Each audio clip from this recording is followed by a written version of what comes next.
ഇന്ന് ഞാൻ വന്നിട്ടുള്ളത് പഴവും മസാലയും വെച്ചിട്ട് വെറൈറ്റി ആയിട്ട് ഉണ്ടാക്കാൻ പറ്റുന്ന ഒരു പലഹാരവുമായിട്ടാണ്. ഇത് നിങ്ങൾക്ക് തീർച്ചയായും ഇഷ്ടപ്പെടുന്ന ഒരു വിഭവം കൂടിയായിരിക്കും.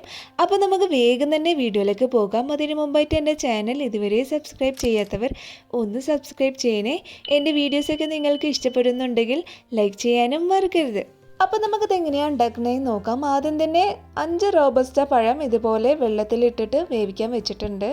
പഴം നല്ലോണം വെന്ത് കഴിഞ്ഞാൽ കുറച്ച് നേരം ചൂടാറിയതിന് ശേഷം ഇതുപോലെ പഴത്തിൻ്റെ തൊലി കഴിഞ്ഞിട്ട് ഒരു വലിയ പ്ലേറ്റിലേക്ക് വെച്ച് കൊടുക്കാം. ഇനി ഇതിലേക്ക് നമുക്ക് മസാലകൾ ചേർത്ത് കൊടുക്കാം. ആദ്യം തന്നെ 1 ടീസ്പൂൺ വെള്ള എള്ളാണ് ഞാൻ ചേർത്ത് കൊടുക്കുന്നത്. ഇനി ഒരു 1/2 ടീസ്പൂൺ ചില്ലി ഫ്ലേക്സും 1/4 ടീസ്പൂൺ മഞ്ഞൾപ്പൊടിയും പിന്നെ ഒരു 1/2 ടീസ്പൂൺ കുരുമുളക് പൊടിയും കൂടി ചേർത്ത് കൊടുക്കാം. ഇനി നമുക്ക് ആവശ്യത്തിന് ഉപ്പും 1 ടീസ്പൂൺ മുളക് പൊടിയും കൂടി ചേർത്ത് കൊടുക്കാം.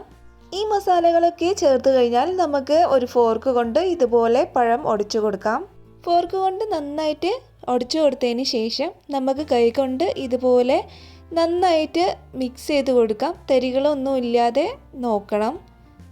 ഇതുപോലെ മിക്സ് ചെയ്ത് കഴിഞ്ഞാൽ നമുക്ക് ഇനി ഇതിലേക്ക് 3 ടേബിൾ സ്പൂൺ റവയാണ് ചേർത്ത് കൊടുക്കേണ്ടത്. ഇനി നമുക്ക് 2 കപ്പ് ഗോതമ്പ് പൊടിയാണ് വേണ്ടത്.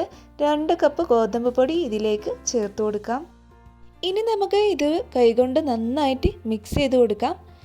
വെള്ളം ഇതിലേക്ക് ആദ്യം തന്നെ ഒഴിച്ചു കൊടുക്കരുത്. അതിന് മുമ്പേ തന്നെ നമുക്ക് ഈ ഒരു പഴത്തിൻ്റെ മിക്സ്ചറും പിന്നെ ഈ ഗോതമ്പ് പൊടിയും കൂടി നന്നായിട്ട് ഒന്ന് മിക്സ് ചെയ്ത് കൊടുക്കണം. അതിന് ശേഷം മാത്രം നമ്മൾ വെള്ളം ഒഴിച്ചു കൊടുക്കാൻ പാടുള്ളൂ.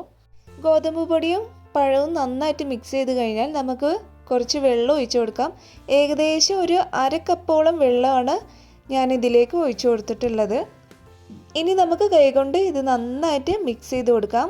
അതിനുശേഷം നമ്മൾ ചപ്പാത്തി കുഴച്ചെടുക്കുന്ന പോലെ നമ്മൾ ഇതുപോലെ കുഴച്ചെടുക്കണം. ഇത് നമ്മൾ 2 തരത്തിലാണ് ഉണ്ടാക്കിയെടുക്കുന്നത്. ആദ്യം തന്നെ നമുക്കൊരു ചെറിയ ബോൾസ് ആക്കി എടുക്കാം. ആദ്യം തന്നെ നമ്മൾ ഇതുകൊണ്ട് ഒരു പൂരിയാണ് ഉണ്ടാക്കിയെടുക്കുന്നത്. പഴവും മസാലയും വെച്ചിട്ടുള്ള നല്ല രുചികരമായിട്ടുള്ള ഒരു പൂരിയാണിത്. കുട്ടികൾക്കൊക്കെ ടിഫിൻ ബോക്സിൽ കൊടുത്തു വിടാൻ പറ്റുന്ന നല്ലൊരു പലഹാരമാണിത്. നല്ല ഹെൽത്തിയുമാണ്. പിന്നെ എപ്പോഴും പൂരിയും ചപ്പാത്തിയൊക്കെ കഴിച്ച് മടുത്തിട്ടുള്ള ആൾക്കാർക്ക് ഇതുപോലെ വെറൈറ്റി ആക്കിയിട്ട് പഴവും മസാലയൊക്കെ വെച്ചിട്ട് ചെയ്ത് കൊടുത്തു കഴിഞ്ഞാൽ ഒരു വെറൈറ്റി ടേസ്റ്റായിട്ട് തോന്നും. അപ്പോൾ എല്ലാവരും ഇതൊന്ന് ട്രൈ ചെയ്ത് നോക്കുക കേട്ടോ. സാധാരണ പൂരി പൊരിക്കുന്ന പോലെ തന്നെ എണ്ണ നല്ല ചൂടായതിന് ശേഷം ഇതുപോലെ ഇട്ട് കൊടുത്തു കഴിഞ്ഞാൽ നമുക്ക് ഇതുപോലെ നല്ല പഫി ആയിട്ടുള്ള പൂരി കിട്ടുന്നതാണ്. ഇനി നമുക്ക് ഈ ഒരു മാവ് വെച്ചിട്ട് തന്നെ ചപ്പാത്തിയും ഉണ്ടാക്കിയെടുക്കാവുന്നതാണ്. എണ്ണ അധികം ഇഷ്ടമില്ലാത്തവർക്ക് ഇതുപോലെ ചപ്പാത്തി ആക്കിയിട്ട് നമുക്ക് ചുട്ടെടുക്കാവുന്നതുമാണ്. ഇതിൻ്റെ മുകളിലേക്ക് നമ്മൾ 1-2 ടേബിൾ സ്പൂൺ ഓയിലും കൂടി ഒഴിച്ചു കൊടുത്തു കഴിഞ്ഞാൽ നമുക്ക് നല്ല ക്രിസ്പി ആയിട്ടുള്ള പത്തിരിയും കൂടി ആയിട്ട് കിട്ടും. പിന്നെ ഇത് നമുക്ക് ഏത് കറിയുടെ കൂടെയും കഴിക്കാവുന്നതാണ്. പൂരി ആണെങ്കിലും ചപ്പാത്തി ആണെങ്കിലും കറി ഇല്ലാതെ കഴിക്കാനും നല്ല ടേസ്റ്റാണ്.